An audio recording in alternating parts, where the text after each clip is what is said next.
కుమారుడు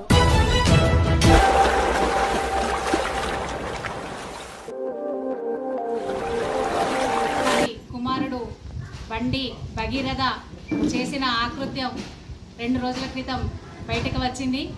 అయినా కానీ వాళ్ళు పోక్సో చట్టం కింద కేసు నమోదు చేసినా కానీ ఆ అమ్మాయి ముందుకొచ్చి, ఒక 17 సంవత్సరాల అమ్మాయి మైనర్ బాలిక ముందుకొచ్చి నాకు అన్యాయం జరిగిందని చెప్పి ముందుకొచ్చి వాళ్ళ తల్లిదండ్రులు కేసు పెట్టడానికని పోలీస్ స్టేషన్కి వెళ్తే అక్కడ కేసు నమోదు కాకుండా ఒక డ్రామా క్రియేట్ చేసి దానికన్నా ముందు హైదరాబాద్లో కేసు నమోదు కాకుండా దానికన్నా ముందు ఇక్కడ కరీంనగర్లో హనీ ట్రాప్ కేసు ఇక్కడ బుక్ చేసిన తర్వాత అమ్మాయి మీద కేసు బుక్ చేసిన తర్వాత అక్కడ హైదరాబాద్లో బండి సంజయ్ కుమార్ మీద కేసు నమోదు చేయడం జరిగింది. అంటే ఎవరు ముందు చేసినారంటే ఒక అమ్మాయి, ఒక 17 సంవత్సరాల అమ్మాయి తనకు అన్యాయం జరిగిందని చెప్పేసి ధైర్యంతో ముందుకొచ్చి వాళ్ళ పేరెంట్స్ కూడా తనకు సపోర్ట్ చేసి ఈ విషయాన్ని బయటికి తీసుకురావాలని చెప్పి బయటికి వస్తే ఇక్కడ ఉన్న కేంద్ర మంత్రి బండి సంజయ్ గారు ఇక్కడున్న రాష్ట్ర ముఖ్యమంత్రితోని చెట్టాపట్టాలు వేసుకుంటా చీకటి ఒప్పందాలతో ఈ రాష్ట్రాన్ని సర్వనాశనం చేస్తామనడానికి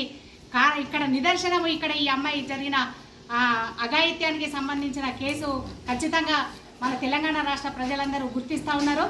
ఎందుకనంటే అక్కడ బండి సంజయ్తోని అక్రమ ఒప్పందం చేసుకొని ఇక్కడ తన కుమారునికి ఎలాంటి నష్టం జరగకుండా కాపాడే దిశలో ఇక్కడ రేవంత్ రెడ్డి ఉన్నాడనేది దీనికి నిదర్శనంగా కనిపిస్తుంది.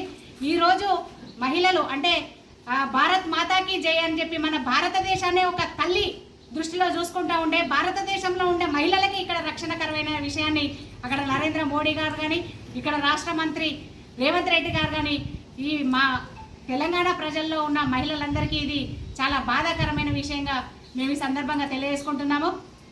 ఎందుకంటే ఇప్పుడు బేటీ బచావో బేటీ పడావో అనే నినాదాన్ని పట్టుకొని తిరుగుతున్న అటు నరేంద్ర మోడీ గారు బేటీకో బచావో అనే దుస్థితిని ఇక్కడ మన భారతదేశానికి తీసుకొచ్చారు. అంటే మీరు కన్న పిల్లల్ని మీరే రక్షించుకోండి, మాకు ఎలాంటి సంబంధం లేదు అనే విషయాన్ని ఇక్కడ పూర్తిగా స్పష్టంగా మనకు కనిపిస్తూ ఉన్నది.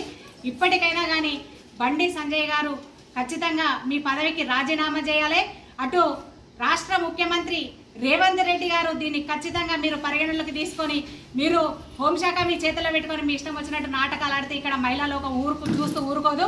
ఖచ్చితంగా వెంటనే ఆ కేసు నమోదు చేసి వెంటనే శిక్ష పడాలి. యావత్ కారాగార శిక్ష పడే విధంగా ఖచ్చితంగా పడాలని చెప్పేసి మా మహిళా లోకం డిమాండ్ చేస్తున్నాం. ఇక్కడ మహిళా మంత్రులు ఉన్నారు, అక్కడ సీతక్క గారు కానీ ఇక్కడ కొండ సురేఖ గారు కానీ మీకు నోర్లు లేవా, మీకు ఆడపిల్లలు లేరా? ఇంత పెద్ద విషయం జరుగుతుంటే కూడా మీరు మీ రాజకీయ లబ్ధి కోసం ఒక్క మాట కూడా మాట్లాడతలేరంటే మీరు మహిళలు కాదా అనే విషయాన్ని మేము ఈ సందర్భంగా మేము అడుగుతున్నాం మిమ్మల్ని. ఖచ్చితంగా ఒక బీఆర్ఎస్ పార్టీ పక్షపాతంగా నిష్పక్షపాతంగా మేము మహిళా లోకాన్ని కానీ ఏ విధంగా కానీ ఎవరికి ఏ సమస్య వచ్చినా కానీ మా బీఆర్ఎస్ పార్టీ ముందుంటుంది, అండదండలు ఖచ్చితంగా ఉంటాయి. ఖచ్చితంగా ఆ అమ్మాయికి న్యాయం జరిగే వరకు మా బీఆర్ఎస్ పార్టీ పక్షాన మా మహిళా లోకం ఖచ్చితంగా మీ వెన్నుదన్ను ఉంటాం. ఖచ్చితంగా ఆయనకు శిక్ష పడాలి.